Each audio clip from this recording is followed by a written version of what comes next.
Assalamualaikum warahmatullahi wabarakatuh. Selamat siang, salam sejahtera untuk kita semua. Perkenalkan, nama saya Latifah Sukmawati Yuniar, SE MACCAK. Saya merupakan salah satu dosen tetap di Universitas Tadulako, Fakultas Ekonomi dan Bisnis Program Studi Akuntansi. Saya ber-NIDN 0003119003. Adapun mata kuliah yang saya ampuh adalah akuntansi manajemen dengan bobot 3 SKS yang dipelajari di semester ganjil. Dalam proses pembelajaran saya menggunakan metode delivery, interaction, dan assessment. Adapun capaian pembelajaran mata kuliah akuntansi manajemen yaitu yang pertama, mahasiswa mampu menjelaskan konsep dasar akuntansi manajemen secara komprehensif. Yang kedua, mahasiswa mampu menganalisis informasi akuntansi dalam pengambilan keputusan secara tepat. Dan yang ketiga, mahasiswa mampu membuat perhitungan biaya berdasarkan aktivitas secara akurat. Dari hasil pembelajaran, mahasiswa diharapkan yang pertama, mahasiswa memahami gambaran umum akuntansi manajemen. Yang kedua, mahasiswa dapat memahami konsep dasar akuntansi manajemen. Yang ketiga, mahasiswa dapat memahami perilaku biaya aktivitas. Yang keempat, mahasiswa dapat menghitung biaya berdasarkan aktivitas. Yang kelima, mahasiswa dapat memahami peranan anggaran. Yang keenam, mahasiswa dapat menganalisis biaya standar. Yang ketujuh, mahasiswa dapat menghitung titik impas. Yang kedelapan, mahasiswa dapat memahami model manajemen persediaan tradisional dan manajemen persediaan dengan pendekatan just in time. Yang kesembilan, mahasiswa dapat memahami biaya kualitas dan produktivitas, pengukuran, pelaporan, dan pengendalian. Serta mahasiswa dapat memahami lean accounting, perhitungan biaya target, dan balance scorecard. Adapun kajian materi pembelajaran mata kuliah akuntansi manajemen yaitu yang pertama, gambaran umum akuntansi manajemen. Yang kedua, perilaku biaya dalam akuntansi manajemen.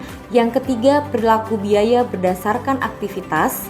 Yang keempat, perhitungan biaya berdasarkan aktivitas. Yang kelima, anggaran untuk perencanaan dan pengendalian. Yang keenam, sistem biaya standar. Yang ketujuh, analisis biaya volume dan laba. Yang kedelapan, manajemen persediaan tradisional dan just in time. Yang kesembilan, biaya kualitas dan produktivitas.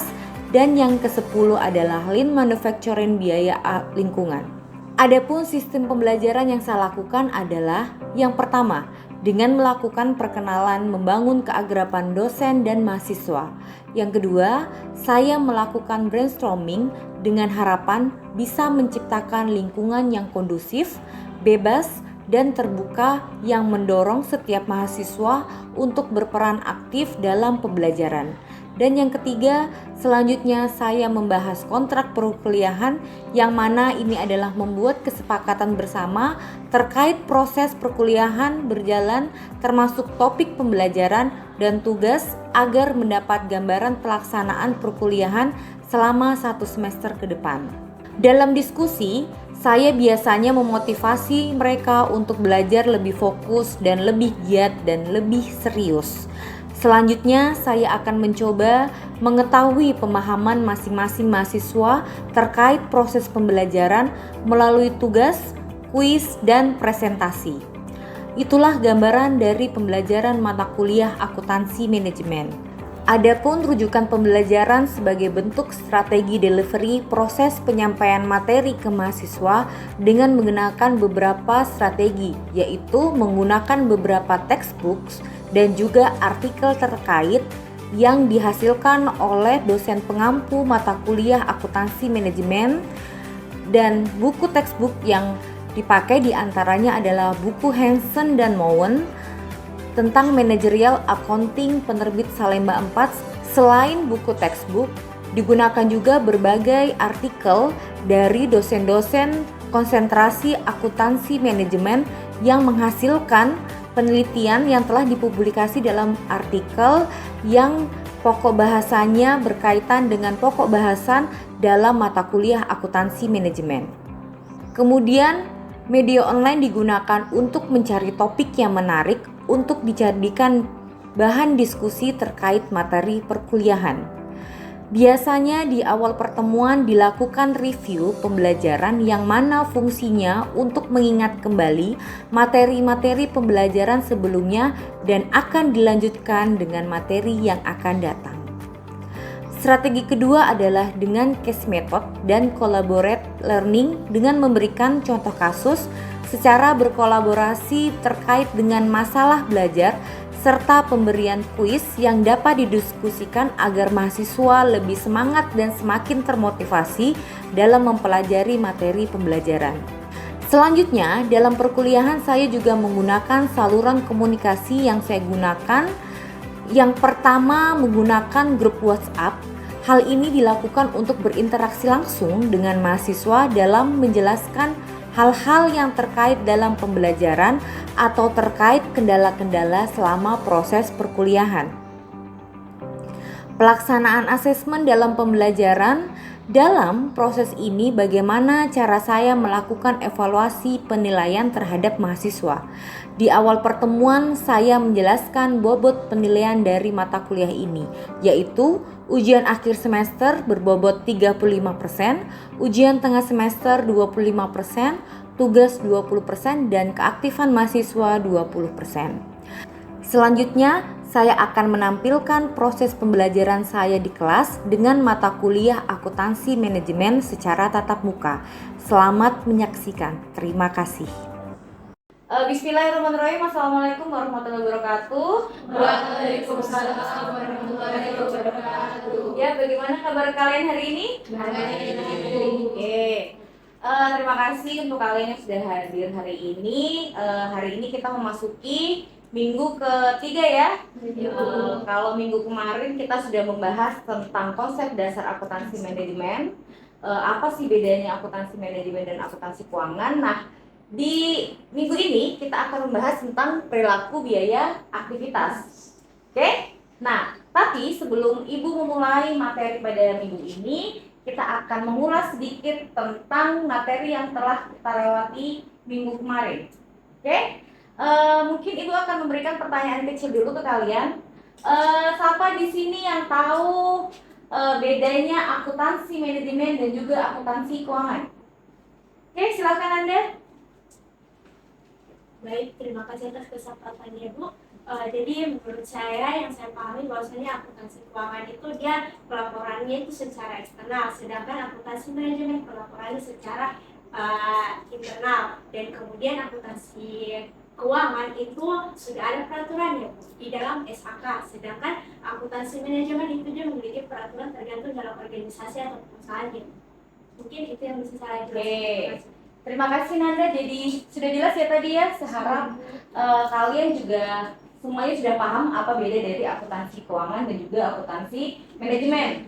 Bahwa memang akuntansi keuangan itu fokusnya ke pihak eksternal, sedangkan kalau akuntansi manajemen fokusnya pada pihak internal. Sedangkan kalau akuntansi keuangan itu fokusnya juga ke peristiwa-peristiwa yang telah lampau.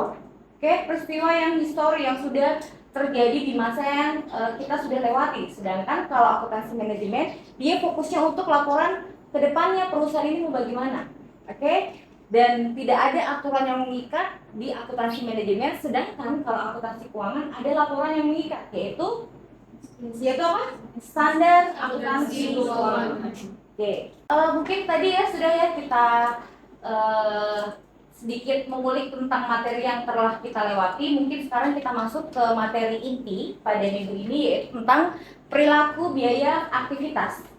Oke, apa sih perilaku biaya aktivitas? Hari ini akan kita ulas bersama-sama.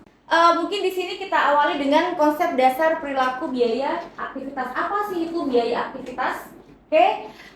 Perilaku biaya adalah istilah untuk menggambarkan apakah biaya input berubah apabila terdapat perubahan aktivitas. Bagaimana reaksi biaya terhadap perubahan aktivitas yang terjadi di perusahaan.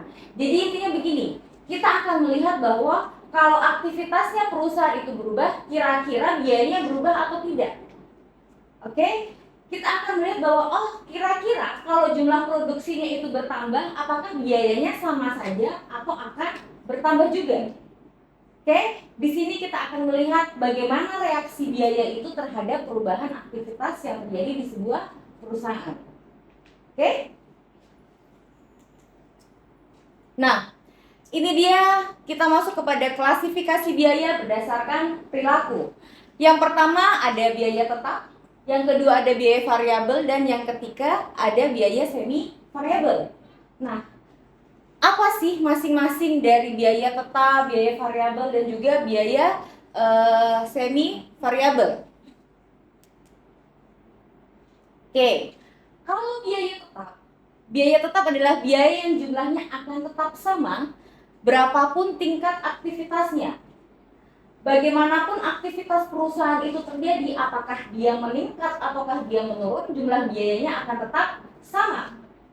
Oke? Jadi mau produksi 10 produk ataupun memproduksi 100 produk, biaya yang akan keluar jumlahnya akan tetap sama. Oke? Suatu biaya yang dalam jumlah total besarnya tetap konstan dalam rentang yang relevan ketika tingkat output atau aktivitas berubah. Oke? Jadi di sini Ibu bisa jelaskan bahwa biaya tetap ini tidak dipengaruhi oleh variabel apapun yang ada di sebuah perusahaan. Dia jumlahnya kalau misalnya di awal periode dia jumlahnya 1 juta, akan tetap 1 juta sampai di akhir periode. Entah apapun yang terjadi dalam sebuah perusahaan tidak akan menyebabkan biaya tetap ini berubah. Oke? Sampai di sini ada yang ingin ditanyakan? Tidak ada? Oke, Ibu lanjutkan ya. Nah, di sini akan kita lihat contoh dari biaya tetap itu seperti apa. Oke, kita lihat sama-sama. Perusahaan X memproduksi alat pemanas rumah tangga. Meskipun berbagai aktivitas dilakukan, tetapi pada dasarnya hanya satu aktivitas yang akan dilihat, yaitu aktivitas pemotongan pipa. Mesin yang digunakan untuk memotong pipa logam tipis menjadi potongan-potongan sepanjang 3 inci. Oleh karenanya, potongan 3 inci itu digunakan dalam setiap pemanas. Maka jumlah pemanas dijadikan sebagai ukuran output dari aktivitas pemotongan. Oke? Aktivitas pemotongan menggunakan 2 macam input, yaitu mesin pemotong dan listrik untuk mengoperasikan mesin motong. Mesin pemotong, jadi mesin pemotong tadi yang untuk memotong pipa itu disewa sebesar 60.000 per tahun dan memiliki kapasitas untuk memproduksi sampai dengan 240.000 potongan sepanjang 3 inci dalam setahun. Oke? Biaya penyewaan mesin potong ini adalah biaya tetap. Oke? Jadi biaya yang digunakan untuk memotong pipa itu dikategorikan sebagai biaya tetap. Oke? Karena biaya tersebut akan tetap sebesar 60.000 per tahun. Tidak peduli seberapa banyak potongan yang dihasilkan, perilaku biaya ini dapat digambarkan oleh data berikut. Oke, di sini kita lihat tabel yang menggambarkan bagaimana gambaran tentang biaya tetap. Oke, jadi di sini kita lihat di sini jumlah potongannya 0, sewanya tetap 60.000 dolar. Oke, jumlah potongannya 60.000, sewa mesinnya juga tetap 60.000 dolar. Jumlah potongannya 120.000 juga tetap 60.000 dolar. Begitu pula sampai 240.000, sewa mesinnya tetap 60.000 dolar. Oke, jadi dapat disimpulkan begini. Biaya tetap ini tidak akan berubah. Seperti tadi yang Ibu sudah katakan sebelumnya, bahwa berapapun besar outputnya, berapapun banyaknya aktivitasnya, akan tetap biaya ini sama jumlahnya di setiap periode, baik entah itu per tahun ataukah per bulan. Seperti yang Ibu perlihatkan tadi contohnya, bahwa berapapun jumlah potongan, sewa mesinnya tetap 60.000. Oke? Sampai di sini ada yang mau ditanyakan tentang biaya tetap? Sudah jelas? Oke. Kita lanjutkan ya. Nah, lihat di sini. Ini adalah diagram yang menggambarkan bagaimana itu biaya tetap. Oke? Lihat di sini. Biayanya akan tetap sama, 60.000. Dia di titik 60.000 dolar. Oke, lihat di sini, unit yang diproduksi mulai dari dia 60.000, 120.000 sampai ke 240.000 akan tetap jumlah biaya yang dikeluarkan yaitu sebesar 60.000 dolar.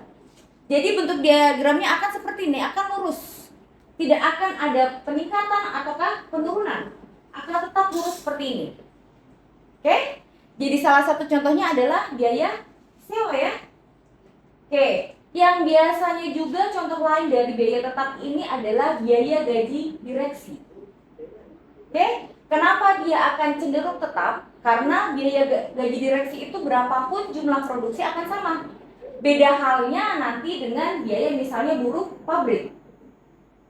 Oke, jika acuannya adalah jumlah barang yang diproduksi, bisa saja ketika barang yang diproduksi meningkat oleh seorang buruh akan meningkat pula biaya gajinya. Tapi kalau direksi cenderungnya dia akan tetap sama berapapun jumlah yang diproduksi oleh sebuah perusahaan. Oke? Nah, kalau tadi kita sudah membahas tentang biaya tetap, nah sekarang kita akan membahas tentang biaya variabel. Kalau tadi biaya tetap, biaya yang jumlahnya akan tetap sama, tidak akan pernah berubah bagaimanapun aktivitas perusahaan. Atau apakah dia meningkat atau menurun, jumlah yang dikeluarkan biaya itu akan tetap sama. Beda halnya dengan biaya variabel. Oke, kalau biaya variabel, biaya ini akan berubah sesuai dengan aktivitas perusahaan.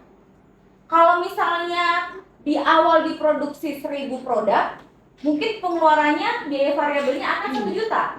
Tapi ketika mungkin produk yang dihasilkan meningkat menjadi 2.000 produk, biayanya juga akan meningkat. Jadi intinya apa? Bahwa biaya variabel ini adalah biaya yang akan berubah sesuai dengan jumlah aktivitas perusahaan. Aktivitas ini bisa bermacam-macam. Oke? Ya, jadi di sini siapa yang tahu contoh dari biaya variabel? Saya Ibu. Oke, silahkan Dwi. Jadi menurut saya contoh dari biaya variabel itu yang pertama ada biaya bahan baku, biaya bahan penolong, biaya tenaga kerja langsung, sama biaya overhead pabrik. Sekian. Oke, terima kasih Dwi. Nah, tadi ya teman kalian sudah menjelaskan bahwa beberapa di antara contoh dari biaya variabel itu ada tadi biaya bahan baku, biaya tenaga kerja, dan juga biaya overhead pabrik. Oke? Kira-kira nih, siapa yang tahu kenapa biaya bahan baku, biaya tenaga kerja, dan juga biaya overhead pabrik ini dijadikan atau diklasifikasikan menjadi biaya variabel? Oke, silakan Balkis. Terima kasih atas kesempatannya. Menurut saya, kenapa beberapa tadi yang disebutkan oleh itu dikatakan sebagai biaya variabel? Karena seperti yang dijelaskan tadi, ini termasuk biaya-biaya yang dapat berubah. Contohnya saya bisa berikan itu seperti biaya bahan baku toko roti. Itu kan tepung itu kan dia setiap waktu bisa berubah harganya. Jadi kenapa itu termasuk biaya yang berubah? Karena dia bahan baku dari bahan baku dari roti tadi. Terima kasih Balkis. Nah, oke, terima kasih untuk Dwi sama Balkis yang sudah memberikan tanggapannya tentang apa itu biaya variabel dan juga kenapa disebut sebagai biaya variabel. Jadi benar sekali ya bahwa contohnya tadi itu misalnya adalah biaya bahan baku di toko roti. Oke. Kalau kita memproduksi 1 roti, pasti akan sedikit tepung yang kita gunakan. Pasti akan sedikit gula yang kita gunakan. Oke? Dan pasti akan sedikit telur yang kita gunakan. Oke, ketika kita memproduksi 10 roti, kira-kira tepung yang kita gunakan akan meningkat atau tidak? Meningkat. Kira-kira gula yang akan kita gunakan meningkat atau tidak? Meningkat. Begitu juga bahan baku yang lainnya. Oleh karena itu, kenapa tadi bahan baku dikategorikan menjadi biaya variabel? Karena biaya tersebut akan terus berubah sesuai dengan aktivitas perusahaan. Aktivitas di sini, kalau tadi contohnya di toko roti, berarti aktivitas membuat roti. Oke? Jadi Itu tadi intinya bahwa biaya variabel itu dia akan berubah sesuai dengan aktivitas perusahaan. Oke, Ibu lanjutkan. Nah, ini tadi contoh dari diagram biaya variabel. Kalau tadi biaya tetap, dia akan garis lurus. Oke? Nah, kalau dia biaya variabel, lihat, dia akan meningkat jumlah biayanya sesuai dengan jumlah yang diproduksi. Oke? Lihat di sini. Ketika perusahaan memproduksi 60.000 unit, oke? Biaya variabelnya adalah sebesar 12.000. Oke? Ketika perusahaan memproduksi 120.000 unit, maka biayanya juga akan meningkat sebesar 24.000 dolar. Oke? Ketika perusahaan menghasilkan 180.000, dia juga akan meningkat biayanya menjadi 36.000. Dan yang terakhir kita lihat di gambar ini adalah ketika perusahaan memproduksi 240.000 unit, maka biaya yang dikeluarkan adalah sebesar 48.000. Oke, lihat di sini perbedaan diagram antara biaya tetap dan juga biaya variabel. Berbeda kan? Kalau biaya tetap biayanya akan sama berapapun jumlah yang diproduksi. Sedangkan kalau biaya variabel terjadi peningkatan jumlah biaya ketika unit yang diproduksi juga meningkat. Oke, kalau tadi kita sudah belajar tentang biaya tetap sama biaya variabel, nah kita akan melihat lagi ada campuran antara biaya tetap dan juga biaya variabel. Namanya adalah biaya campuran atau biaya semi variabel. Oke, apa sih maksudnya biaya semi variabel?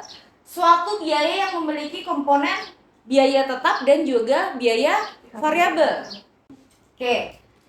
Nah, kita lihat sekarang apa sih, bagaimana sih contoh dari biaya campuran itu sendiri. Nah, untuk melihat atau menggambarkan itu, Ibu menampilkan di sini ada contoh dari biaya campuran itu sendiri. Nah, perusahaan X ini anggaplah dia memiliki agen 3 agen penjualan. Masing-masing mendapatkan gaji sebesar 10.000 dolar per tahun. Oke? Ditambah dengan komisi 0,5 untuk setiap unit produk yang mereka jual. Jadi gaji tetapnya mereka ini adalah 100.000 dolar. Tapi kalau mereka bisa menjual 1 unit produk, mereka akan ditambahkan komisi sebesar 0,5 dolar untuk setiap produk yang terjual. Nah, jika agen ini memproduksi 100.000 produk, kira-kira berapa sih biaya campurannya? Nah, lihat di sini. Kan tadi ada 3 agen ya. Berarti kalau 3 agen masing-masing gajinya adalah 10.000, berarti 3 dikali 10.000 dolar. Nah, anggaplah bahwa misalnya produk yang terjual adalah 100.000. Berarti komisinya 100.000 dikali 0,5. Oke? Jadi 3 dikali 10.000 ditambah 100.000 dikali 0,5, totalnya adalah 80.000 dolar. Jadi di sini biaya campuran untuk transaksi ini adalah sebesar 80.000. Lihat di sini. Yang masuk ke dalam komponen biaya tetap adalah gaji tetapnya yang sebesar 10.000. Sedangkan yang masuk ke dalam komponen biaya variabelnya adalah jumlah komisi ini. Jumlah komisi ini akan terus meningkat seiring dengan jumlah produk yang bisa terjual. Semakin banyak jumlah produk yang bisa terjual, maka semakin tinggi juga komisi yang mereka dapatkan. Oke?